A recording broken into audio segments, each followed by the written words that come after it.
Let's talk urinalysis really quick. Urinalysis is going to be done on many patients, okay? There's a lot of reasons we want to run a urinalysis, and I just want to talk about some of the results that you're going to see and what you would expect, okay? So we're going to talk about 5 of the results you're going to see in a urinalysis, and we're going to talk about what the normal value is, and then what the indication would be for an abnormal value with one of these.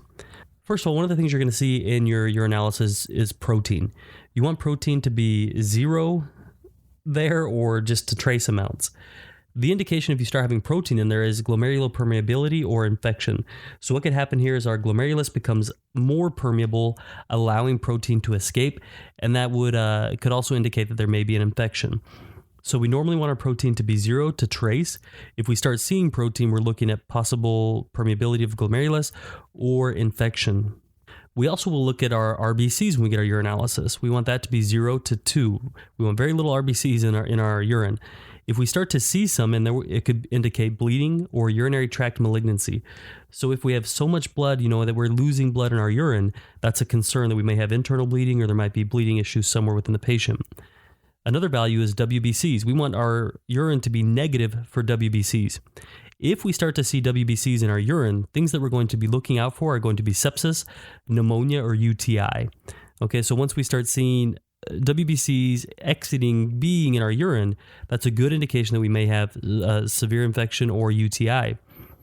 We also are going to look at glucose. Okay, glucose should be negative in our urine. We don't want glucose in our urine. If the patient has glucose in the urine, that's a sign of diabetes mellitus.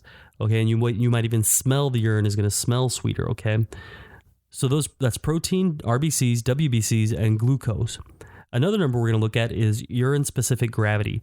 Normal value for urine-specific gravity is a range. It's 1.003 to 1.03. And what this is really going to tell us is really kind of the concentration of our urine. Our water has a specific gravity of 1, okay? As our urine becomes more concentrate, our urine-specific gravity value goes up as well.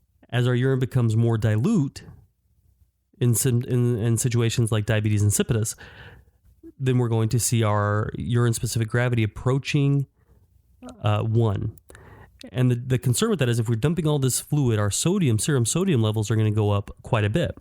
Okay, we're dumping just plain fluid in situations like diabetes insipidus.